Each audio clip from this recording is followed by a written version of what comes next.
I came back here where I started because I will shoot my final Netflix special tonight.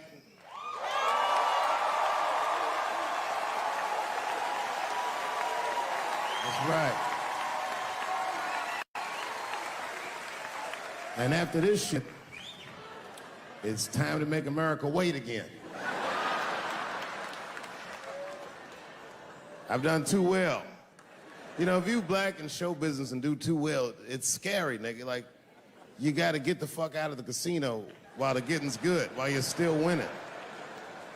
If you don't walk away from the table, well, that's how niggas get Kevin Harted. You already know. That's my man. I'm just saying, if he got a sex tape out, well, it's just a matter of time for me.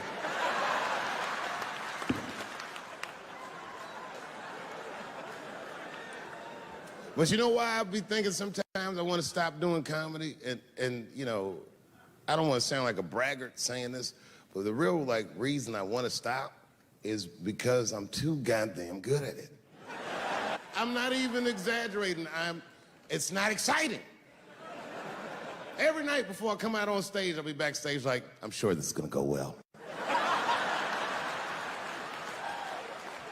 And it always does. I'm so good at writing jokes, and this is not even an exaggeration. I actually write jokes backwards.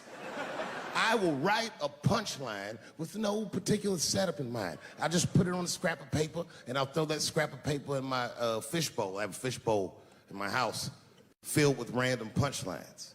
And every once in a while, I'll shake the bowl, and I'll dig in there and just pull one out and see if I can make that shit work. And I picked one for this special. It's not an easy punchline to pull off. Are you ready? Yeah. Here it goes. The punchline is, so I kicked her in the pussy.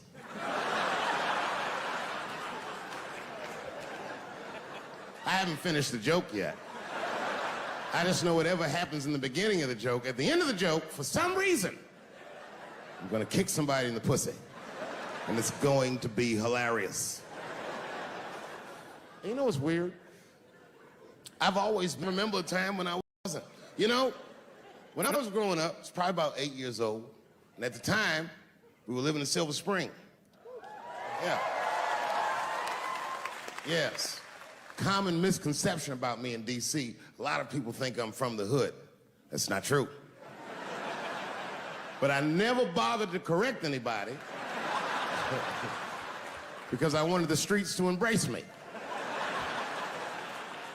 As a matter of fact, I kept it up as a ruse.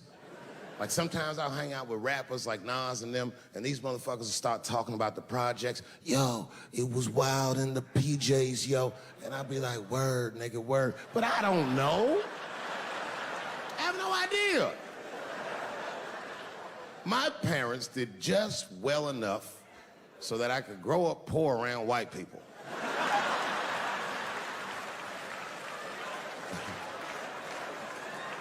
And to be honest, when Nas and them talk about the projects, nigga, I used to get jealous because it sounded fun. Everybody in the projects was poor, and that's fair. But if you were poor in Silver Spring, nigga, it felt like it was only happening to you. I know the pain of that first sleepover at a white friend's house. And you come back home on Sunday and just look at your parents like, y'all need to step your game up. Everything in Timmy's house works. Remember the first time you saw that? In a cold winter, and to be at a white friend's house and see the motherfuckers in their living room without their coats on?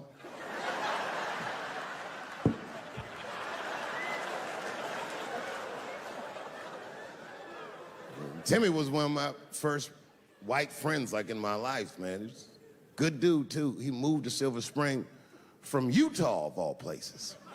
I guess his family was affiliated with that Mormon church they got down there. And me and him used to hang out. And one day I was at his house, we were just hanging out, and Timmy says, Dave, why don't you stay for dinner tonight? I said, oh man, I'd love to, but I can't. If I'm not home before dark, my mother will kill me. That was a lie. My mother had several jobs. I hadn't seen her in like 3 or 4 days. At that point in my life, it was my experience that white dinner wasn't delicious.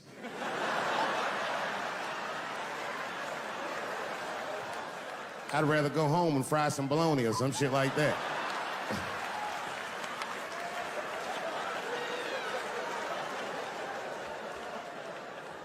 But then old Timmy threw me a curveball I wasn't expecting. He said, it's too bad you can't stay, Dave, because Mom made stovetop stuffing. I said, what the fuck, stovetop? Well, hold on, nigga, let me make some phone calls real quick. I had seen that commercial so many times, I had dreamt of getting my hands on some of that stovetop stuffing. And finally, I met a motherfucker that actually had a box of stovetop in the house. I couldn't miss this opportunity, so I pretended to call my mother. And then I came back and I said, Timmy, you're not gonna believe this great news. Mom said I can stay. And he said, fantastic. He said, why don't you come with me and we'll help set the table and then we can say the blessing. I had no interest in setting this motherfucker's table or saying these crazy ass Mormon prayers. I just wanted that goddamn stuffing. My hands first. My plan was simple. Wash my hands slowly, and by the time I'm done, the table will be set, the blessing will be said, and all that there will be left to do is eat. Went to the bathroom. I washed my hands very slowly. I must have been in there for about 10 minutes. And suddenly, one of his mothers came to the door.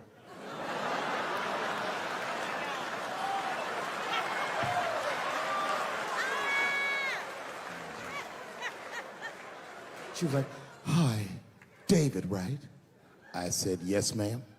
She said, Timmy tells me that you're planning on staying for dinner.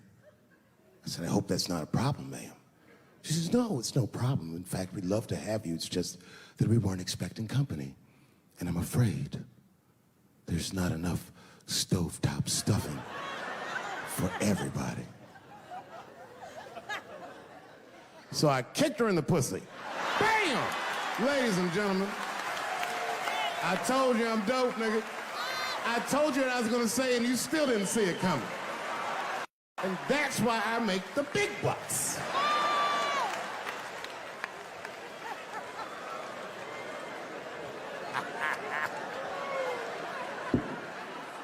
Oh my God. But there's a more important reason that I would stop doing comedy right now. And this reason is the real reason that's been percolating, and it really is the crowd, not you. I'm talking about the crowd on the big stage. It's too hard to entertain a country whose ears are so brittle. Motherfuckers are so sensitive, the whole country is turned into bitch-ass niggas.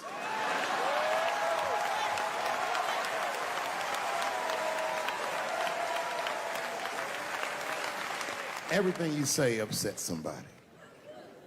You know, I can remember when it all started. It was when I was doing Chappelle show. When I was doing Chappelle show,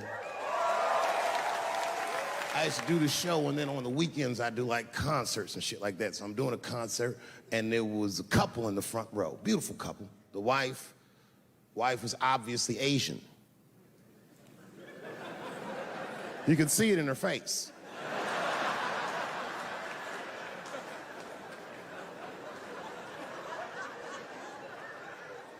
The husband, this motherfucker was mysterious, to say the least. Couldn't quite pinpoint where he was from. Caramel-colored fella, very nice hair, but he could have been from anywhere. Bangladesh, Mexico. I can't guess with a nigga like this. All I knew for sure about this guy is that his wife was a bitch. I could see that in her face, too. No, he was laughing and having a good time, and she was scowling at me at a goddamn comedy show. I couldn't figure it out. And then I realized at some point that she was pregnant. And I was smoking on stage. I said, oh my God, that's probably why she's mad. So I started to put my cigarette out, but then she hit me with one of them fake non-smoker calls. So I just kept smoking. I thought to myself, bitch, that babe will be fine, relax. And I tried to break the tension. I just asked her, that's all I said. I go, hey, where are you guys from anyway? And I could tell that she was on to me. She goes, very condescendingly, she says, I'm from California. If you're asking my ethnicity, I am Chinese. He was like, I'm Mexican, bro. I said, well, I'm sorry if I offended you by asking, but you're a very beautiful couple. And miss, there's no question that you're gonna give birth to the hardest working baby this world has ever seen.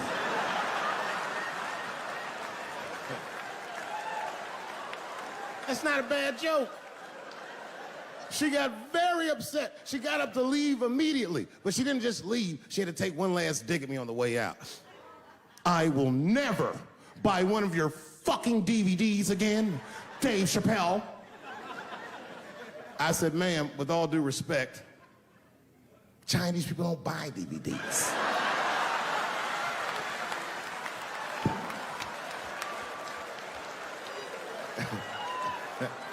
And the crowd went crazy. We were all laughing, having a good time. I didn't even think anything of it. And then just 3 days later, this lady sends a fucking letter to my promoter telling him not to book me for shows anymore because I was, quote, racist, and I'm quoting her, insensitive to the nature of my interracial marriage. I was like, word, bitch, I was.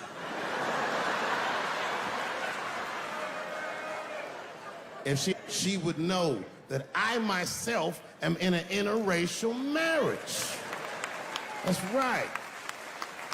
In fact, my wife is Asian too. Surprise, bitch, I'll see you on Thanksgiving.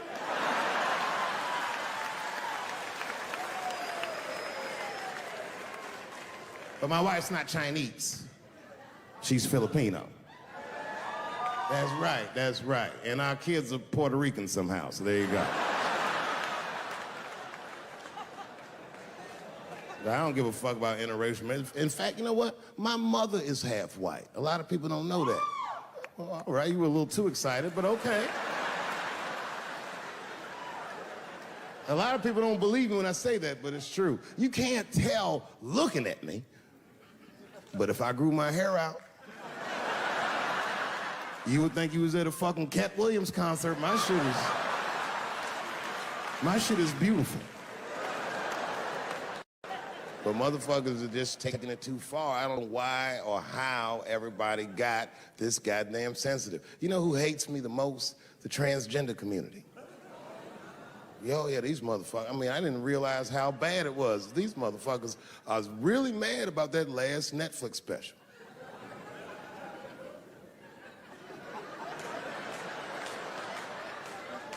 It's tough, man. I don't know what to do about it, cause I like them. I always have. Never had a problem with them. You know, just fucking around. As a matter of fact, I think I make fun of everybody, and I mean, as a group of people, they have to admit, it's kind of fucking hilarious, man. I'm sorry, bro. It's like, I've never seen somebody in such a hilarious predicament not have a sense of humor about it. They're born feeling like there's something other than they're born as, and that's kind of funny, you know? I mean, it's funny if it's not happening to you. It's like that white black bitch that's in the news all the time. Rachel Dolezal. She's a white woman, but then she dressed up like a nigga and shot her way up to the very top of blackness. And I always wanted to meet her just so I could understand.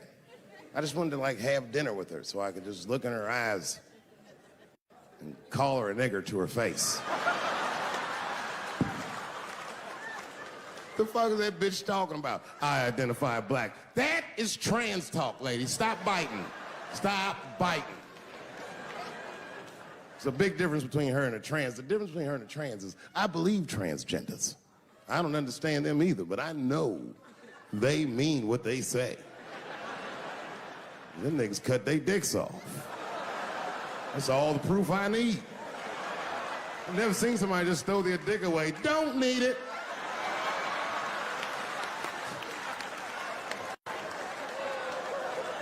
I don't understand, but I believe you and I support your decision, motherfucker. But how far is Rachel willing to go? What is Rachel willing to do so that we blacks can believe that she believes she's actually one of us? Bitch, are you willing to put a lien on your house?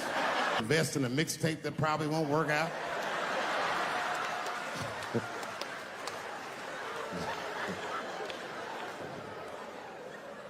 She didn't even change her name. Didn't even change her name. Her name is Rachel. I can't believe in that name. If you want my support, you're gonna have to change your name to the blackest shit I've ever heard. Bitch, you're gonna have to change your name to Draymond Green. I don't know a blacker name than that. That shit is black on paper. If you type Draymond Green into Airbnb, that shit will log off automatically.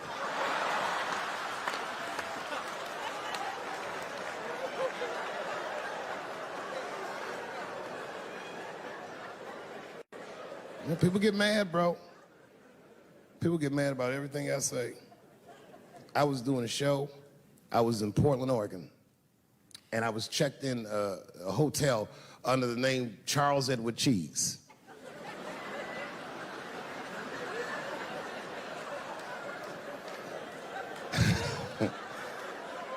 I came back, and there was a note. It was like a letter on my desk. It was addressed to Mr. Cheese.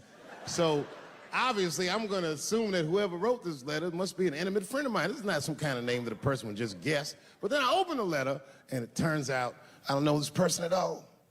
It's a fan letter. You know, I'm not even used to the idea that I have fans, but I'm grateful for it. And even though I'm grateful for fans, I don't read those letters. Be nice if I did, but realistically, it's like, what am I, Santa Claus, nigga? I don't have time for this. Like, got shit I want to do. I'm trying to chill. Read all these dreams and wishes from strangers, but I read it. I'd already opened it. So I just read the whole letter. And you know what, man? Whoever wrote this letter truly loves me. I mean, they were really fucking nice in the letter. And then they described to me what it was like to come to the show, how excited they were, how much fun they were having. And then they said that when I got to my jokes about transgenders, that they were, quote, devastated. Because it turns out that whoever wrote the letter was transgender. Now, I'm going to be real for a second. You got to understand, I never feel bad about anything I say up here.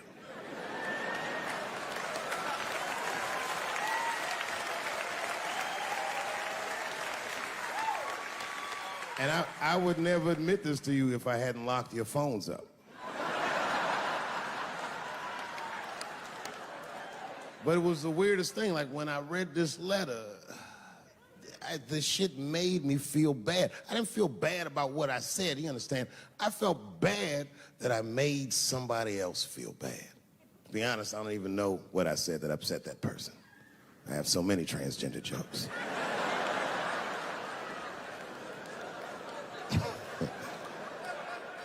But I feel like it was probably this joke I'm about to tell you right now. And it's not even that bad of a joke. It's a true joke. I mean, it's not true, but I had read in the paper that Caitlyn Jenner was contemplating posing nude in an upcoming issue of Sports Illustrated. And I know it's not politically correct to say these things, so I just figured, fuck it, I'll say it for everybody else. Yuck. Oh, sometimes I just want to read some stats. I don't know why you're gonna cram some man pussy in the middle of the sports page like this. I just didn't think that was the place for it. But I wasn't saying anything like Caitlyn Jenner's a bad person. I'm not mad at her for doing it. Not even mad at Sports Illustrated. If I'm mad at somebody, I'm probably just mad at myself. You understand? Because deep down, I know that I am not strong enough to not look at those pictures.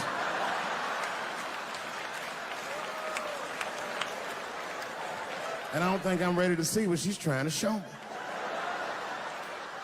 So Caitlyn, goddamn it, if you go through with this thing,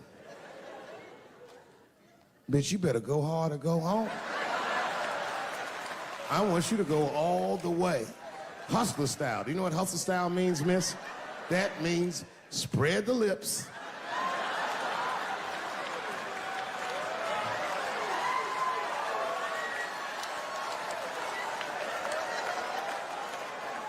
I hope she spreads her lips and there's an itty bitty dick inside. Ah!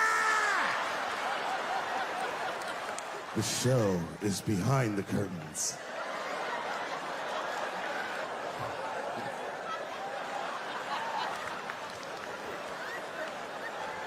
I don't know what I said that upset that person. But I'm gonna tell you something. When I read that letter, and the moments after I read it, I did something that many black men in America do not have the time or the money to do. I thought about how I felt.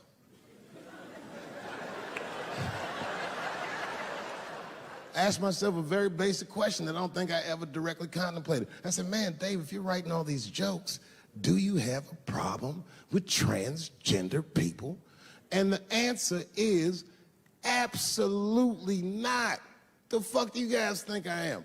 I don't understand all the choices that people make.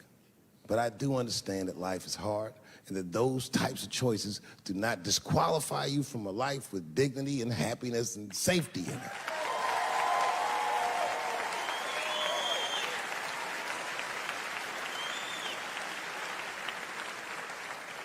But if I'm honest,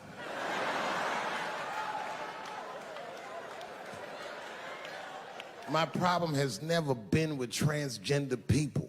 My problem is transgender people. I just feel like these things should not be discussed in front of the blacks. It's fucking insulting, all this talk about how these people feel inside. Since when has America given a fuck how any of us feel inside?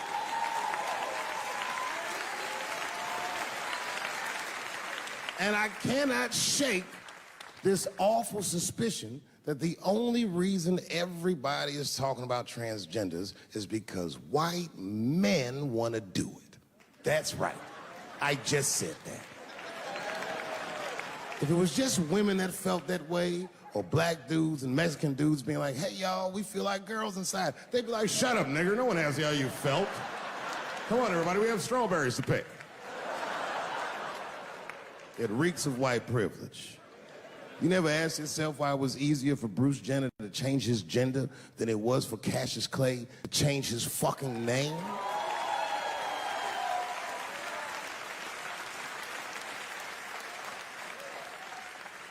And if I were to be brutally honest, the only reason I ever been mad at the transgender community is because I was at these niggas for 6 songs straight.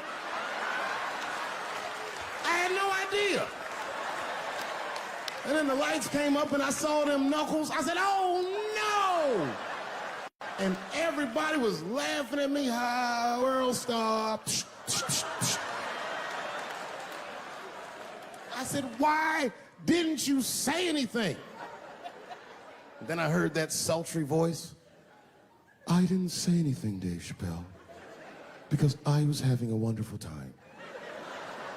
And I wasn't sure how you'd feel about it. I said, you knew how I'd feel. And she said, I'm going home. I don't want any trouble from you. I said, home, it's only 2 songs left. I mean, we might as well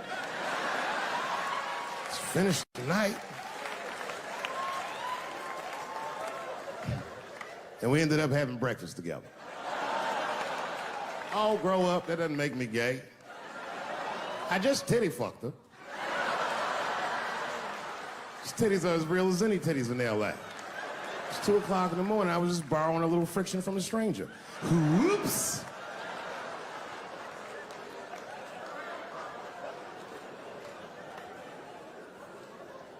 It's the madness of youth.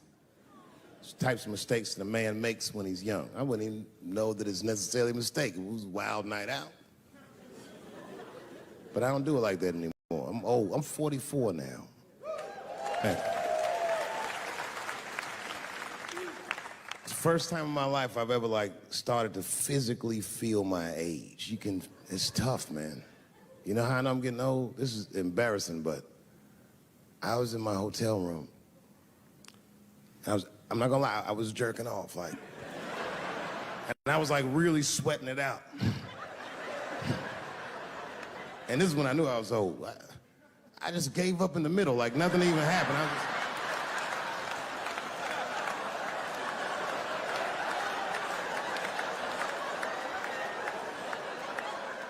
I don't like looking at my dick anymore. My dick looks distinguished. It's old, an old-looking dick. It's got salt and pepper hair all around it. My dick looks like Morgan Freeman in the 90s. Without the dots. My dick narrates. Dave pulled me out and started jerking me around and jerking me around. But not with the same vigor as when he was young. He and I both knew nothing was... I see my age in my children. I came home from the road, this is not long ago. I've been gone for, if you can picture, I was gone for weeks and weeks. And when I came back, nobody was home. Now, one person in my family thought that maybe I'd like to see them when I got back. Like, they knew when I was coming back, but they just weren't home. And that shit was a wake-up call. You know, like when my kids were little, and the tour bus would pull up to the house, these motherfuckers would spill out. Dad is home, hooray! And they'd hug me and kiss me, and then as the years went on, they'd get less interested. Hey, everybody, look, it's Mr. Promises back from the road.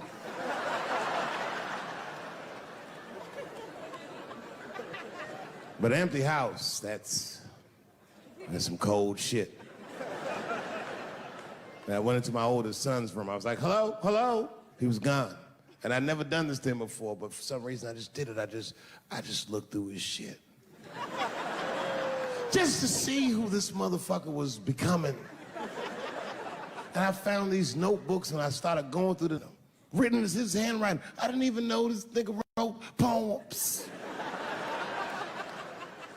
And then I looked through his drawers and I opened up his middle drawer. And I found this rolling paper. And I looked down at them papers like, oh, that's where that poetry's coming from.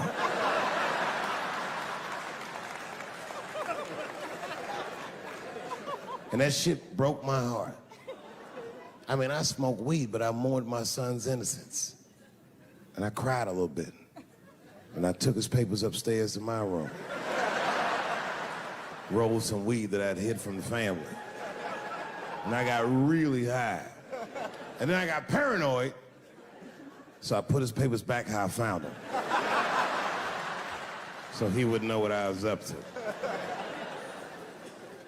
This nigga won't even know that that happened until he sees the special. Yeah, nigga, I found your papers. He's a cold motherfucker. Let me tell you, this kid is only 16 years old. Listen to what he did to me. This motherfucker calls me up in the middle of the night. It was 1 o'clock in the morning. He goes, Dad, don't be mad. I knew something was, what's going on? He said, listen, I'm fine. And don't forget, you told me to do this. I'm at a party, and my designated driver had too much to drink. And me and my friends need you to come pick us up. I said, Jesus Christ, it's 1 o'clock in the morning, nigga. I am shit-faced.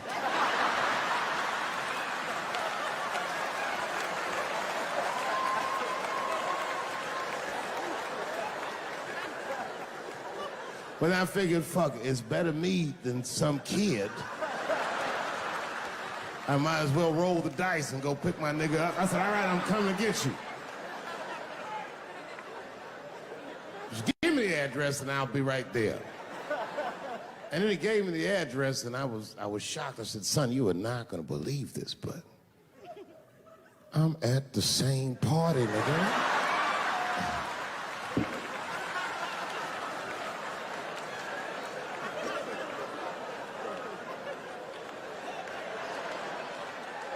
They grow up fast, don't they? Can I ask you a weird question? I want to make you feel uncomfortable. You don't have to answer it, and if it doesn't go well, we'll just edit it out anyway. Is it weird to be the only white people in a row?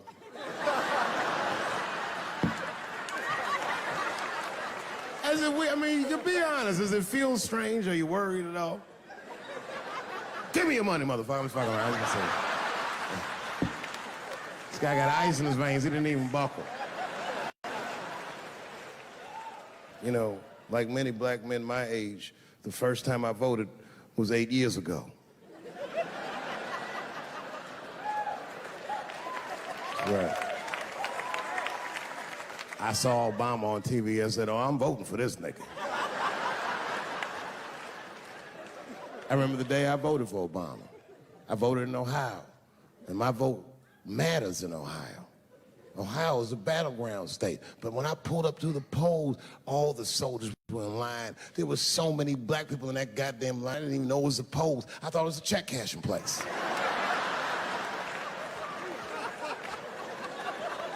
We were hugging each other, and old people were singing hymns and spirituals. J Verdict times 10 or some shit. I've never seen black people that happy. 8 years later, I'm pulling up to the polls again. This time, I'm driving a brand new Porsche because the Obama years were very good to me.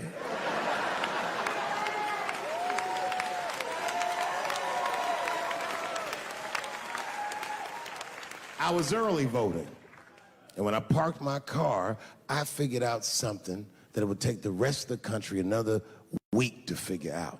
I understood that Donald Trump was going to be our next president because in Ohio, unlike D.C., you could see the results in the parking lot. Saw all these goddamn pickup trucks and tractors and shit.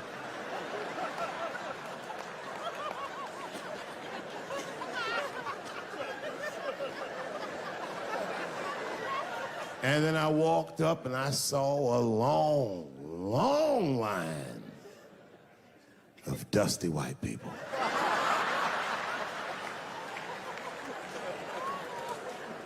Yes, ladies and gentlemen, these were the poor whites.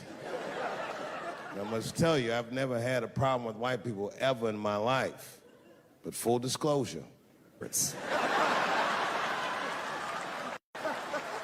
we've gotten a lot of trouble out of them. And I'd never seen so many of them up close. I looked them right in their coal-smeared faces. And to my surprise, you know what I didn't see? I didn't see one deplorable face in that group.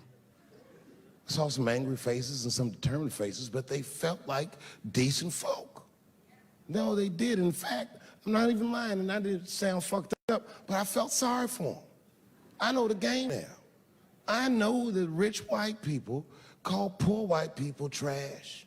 And the only reason I know that is because I made so much money last year, the rich whites told me they say it at a cocktail party.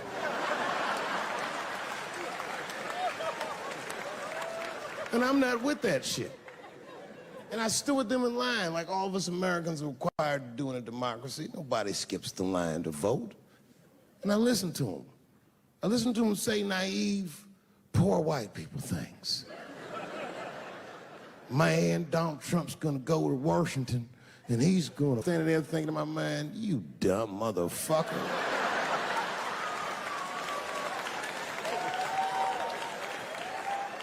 You are poor. He's fighting for me.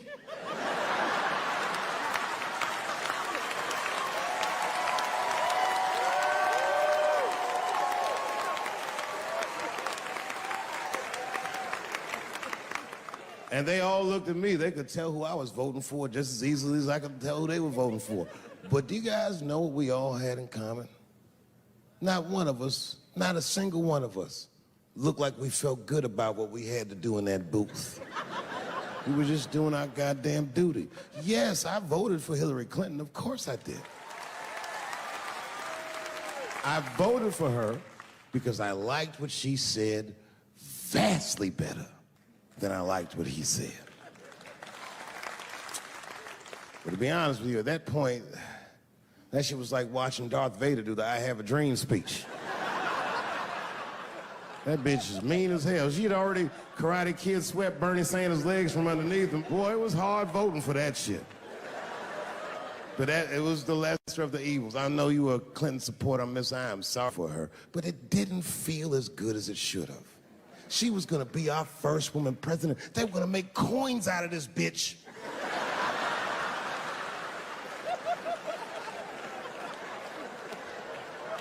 And somehow she just missed the dunk. Of course she should have beat him. Of course she should have beat him. You know what voting for her felt like? It was bittersweet. It felt like I was lucky enough to eat Halle Berry's pussy. And whilst I was doing so, she fucking farted in my face, man.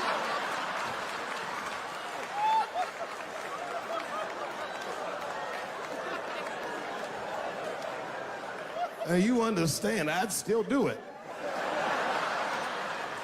But boy, I wish she didn't fart in this great nation's face. I voted that day, and then that same day I flew to New York City. I had work. That night I was in a comedy club in New York, and I said to an audience almost exactly what I just said to you. And I didn't know that there was a journalist in the room. And this journalist wrote an article. The headline of the article said, Dave Chappelle is an avid. Yeah, I had no idea the paper said that. And you know how I found out? My wife called me from Ohio the next morning in a goddamn panic. David, what the fuck is going on in New York? I said, I'm being good, but what have you heard?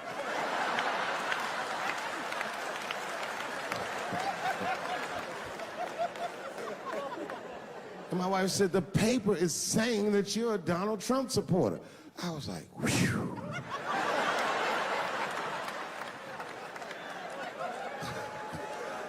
I said, don't worry about that shit, baby.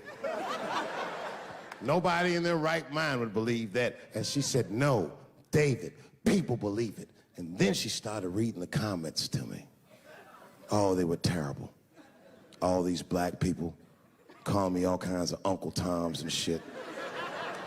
I should tell you, buddy, this is a very serious allegation from one black to another. I was incensed. Uncle Tom? How am I Uncle Tom, nigga? You the one that reads The Observer? Anyway, all this shit goes down around, and now Trump is the president, and I'm hosting Saturday Night Live.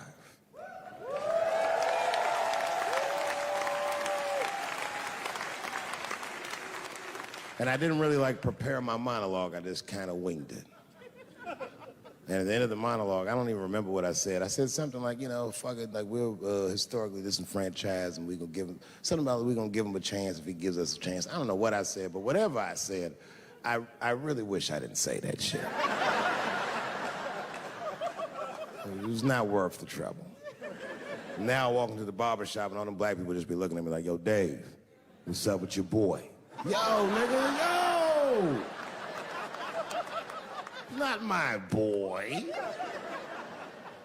Because I don't care if you're a Republican or Democrat, if you support him or not, any objective person is going to have to admit that this motherfucker is having a terrible go of it. It really is. We've had presidents before that have done bad jobs, but this shit is worse than a bad job.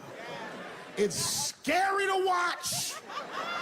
Holy shit, it's like seeing a crack pipe in your Uber driver's passenger seat. The fuck is with this guy. Yo, he is lunching, nigga. I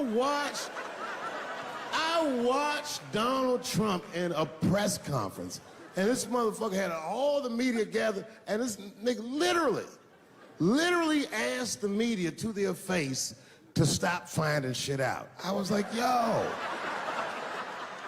this motherfucker is bugging. And then, I'm not even making this up, his lips started sweating. His lips. Have you ever seen a motherfucker's lips sweat? What the fuck is wrong with this nigga's lips? It's like if you're on a plane, right? You ever been on a plane? I get scared to fly. I do it all the time. I be scared on there. And sometimes the plane will hit turbulence. And then I get nervous. But I always look at the flight attendant, and she looks calm, and it makes me feel calm. But if that bitch's lips were sweating,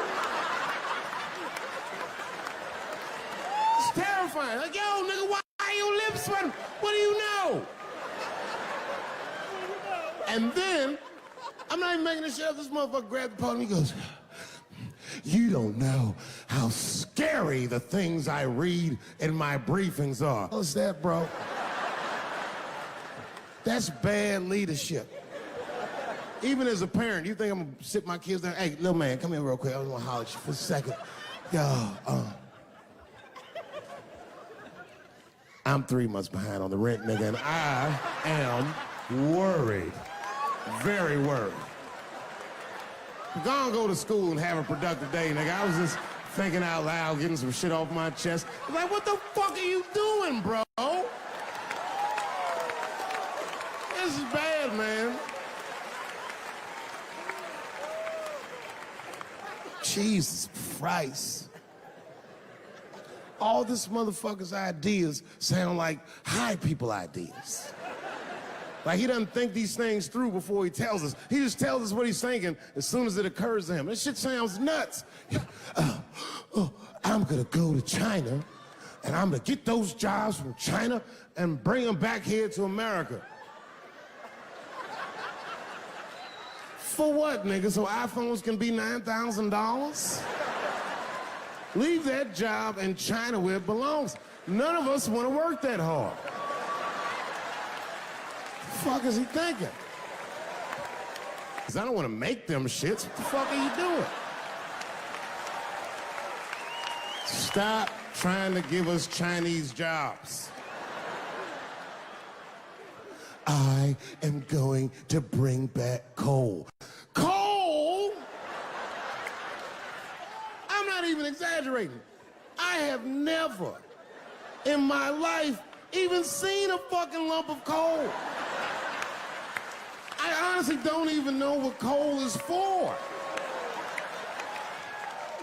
If you're gonna have motherfuckers digging around in the dirt looking for shit, find me some truffles, nigga. That's what I'm about.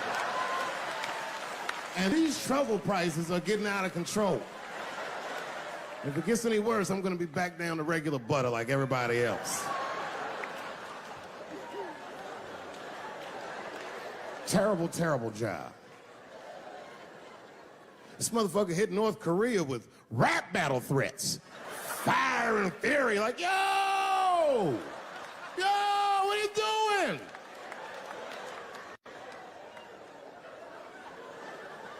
It's fucking Korea, man. Kim Jong-un is a scary motherfucker. He might be as crazy as Trump. Some scary shit. And if you one of them naive motherfuckers that thinks that a war with Korea is gonna be easy, then you don't play Call of Duty at 3 a.m. like I do. Because that's when the Koreans play. Fucking 8-year-old Korean kid took out my whole goddamn platoon last night.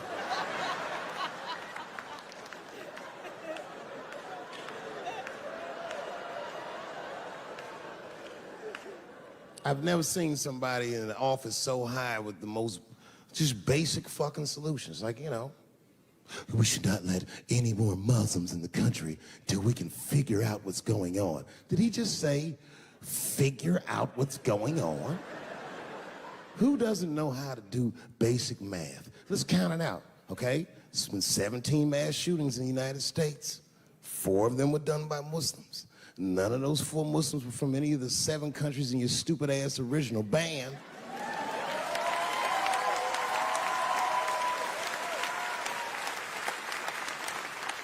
And since he brought it up, the other 13 shootings were done by the Tiki Torch whites. These are facts. You don't see me trying to ban white people from the show to keep it's a fucking terrible idea because it's mean and it's racist, and most importantly, it would be catastrophic to my bottom line. If there were no white people here tonight, I might leave this bitch with $1,800. This man needs to realize that we all need each other. And that's why we will never, ever be able to beat China. Because everybody in America is racist, and everybody in China is Chinese. This motherfucker called it all wrong. And don't believe the media either, because as all this shit is happening, the media is trying to make us believe that the extremities amongst us are the norms. We can disagree, that's fine. And most of us are keeping a cool head about this shit. You know what I mean? Americans generally respect one another's beliefs, even if they don't share those beliefs. I know I do. I respect everybody's beliefs except Amish people. Because they are the only ones that I can say clearly their God is wrong. The speed limit is 75 miles an hour in Ohio, and 1 lane of traffic is buggy. Nigga, your God is ridiculous. All the Amish people around my way know me too. Not from television, obviously. They know me from the streets. Because when I see them horse and buggies, I'll pull the Porsche over and talk to them.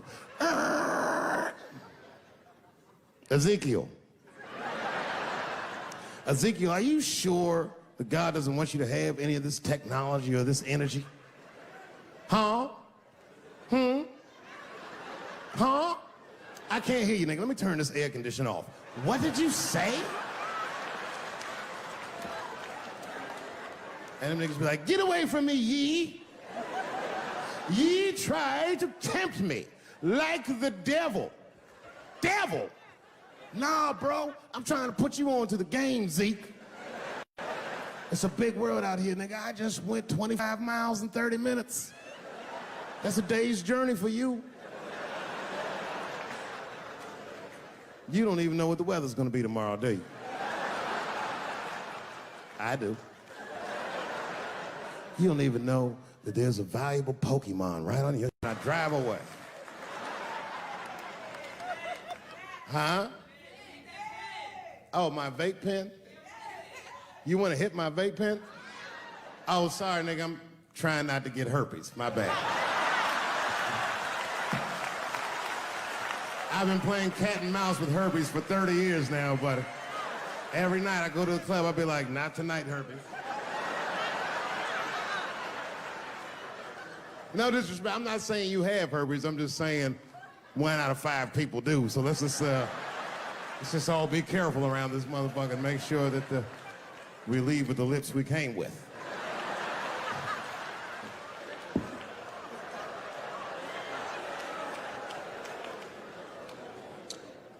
Sometimes I think that the media is hard on Trump, because I'll see shit that they get on him about that doesn't seem bad to me. I mean, a nigga got on Trump about not staying in the White House enough. Who gives a fuck? This motherfucker was rich. Used to shit in a gold toilet. It's true. I don't know if you've ever been to the White House. It looks like a very nice place to work, but I wouldn't want to live in that Scooby-Doo ass house either. That shit's terrifying looking. Imagine you trying to jerk off.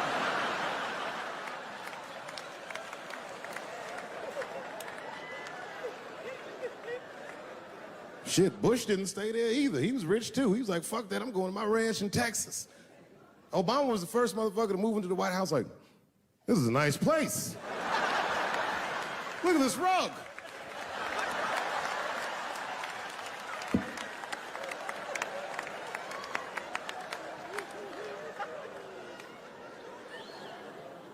The media got on him about putting Jared Kushner in his cabinet, and I didn't think that that was the worst thing he'd done. I mean, it was still early, and I mean, it's not unprecedented. Kennedy had his brother as the attorney general, right? And this motherfucker's a Washington outsider. To be honest with you, I'd probably do the same thing. As a matter of fact, I do. You think I go to a Hollywood meeting with all them white folks by myself? I bring my nigga Mac Mittens from the streets. I don't even know his real name. Everybody just calls him Mac Mittens. But I know he's not qualified to even listen to these meetings, but this motherfucker just makes me feel good. And all the white people look at me like, Dave, do you mind asking your friend Mac Mittens to excuse us so that we can talk business? And I say, fuck that. Anything you say. He listened to the whole meeting. And when they done talking, I just look over at Mac Mittens, and if he gives me the signal, meow, meow, I'll sign the papers. It's a gut check. Or how about this one? Remember when it was the day after the election and the president of Taiwan called Donald Trump to congratulate him? And Donald Trump, you know, of course, took the call and talked to the president of Taiwan. The problem with that was Taiwan doesn't have a president. The United States functions on what they call a one China policy, and Taiwan is a renegade province of said China. And Donald Trump didn't know that and picked up the phone and started yammering away, and the media ate his ass up. And I'm not gonna lie, I was laughing like shit. I was like, oh shit, this dumb motherfucker is in trouble. And then that night I was in bed drifting off to sleep, and then I had to admit it to myself. I was like, I didn't know that shit either.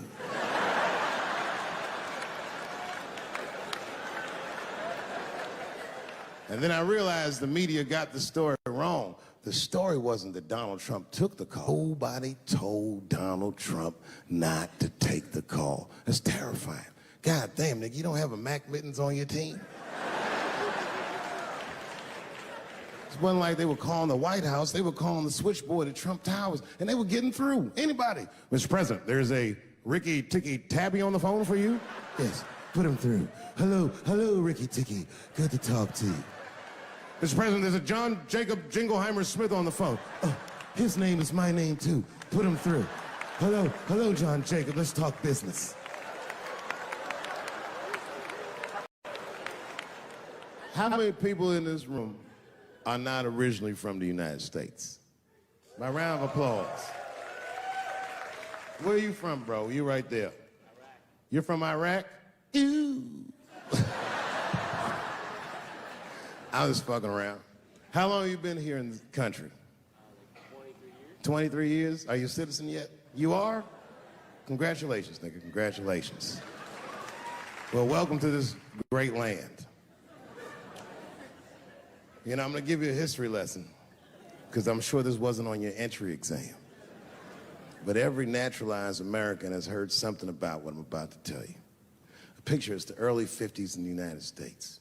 This 14-year-old boy goes down from Chicago to Mississippi to meet his extended family for the first time. He'd never been to Mississippi. And before he went, his mother said to him, very pointedly, she said, if a white man looks you in your eyes in Mississippi, look away. And I don't know what you know about black people from Chicago, but they're not a scared people. Legend has it, he was in front of a convenience store hanging. A white woman walked out of the store, and he thought she was pretty, and he said, bye, baby. Not realizing that he had just made a fatal mistake. 4 days later, a group of adult white men burst into this family's home and snatched a 14-year-old boy out of bed in front of his family that was powerless to stop them, and he was never seen alive again. His name was Emmett Till. They found his body maybe a few days later. It was in a creek, tied to a wheel so it would sink, horribly beaten and bloated. Hideous. And lucky for everybody in America, his mother was a fucking gangster. She was.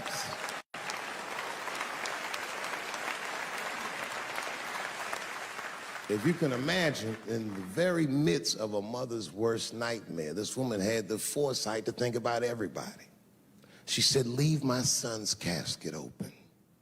She said, the world needs to see what they did to my baby. And every publication here in the United Times had this boy's horribly bloated body on its cover. And if our civil rights movement was a car, this boy's dead body was premium gas. This was a very definitive moment in American history where every thinking and feeling person was like, ugh, we gotta do better than this. And they fought beautifully, and here we all are.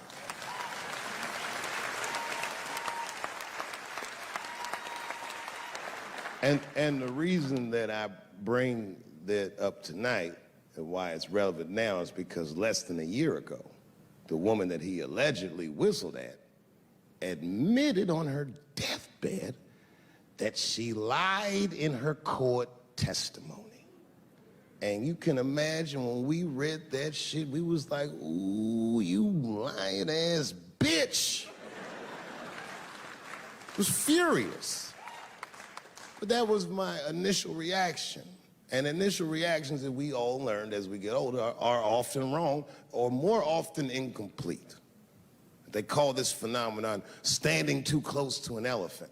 The analogy being that if you stand too close to an elephant, you can't see the elephant. All you see is its penis-like skin. And give it a better look. And on stepping back and thinking about it for a few moments, I realized that it must have been very difficult for this woman to tell a truth that heinous about herself at any point in her life, even the very end. And I was grateful that she had the courage to tell it before she left this world, because it's an important truth and we needed to know. And I said to myself, well, thank you for telling the truth, you lying ass bitch.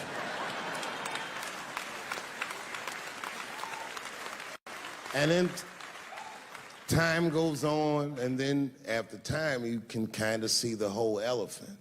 And it's humbling, because you realize that this woman lied, and that lie caused the murder.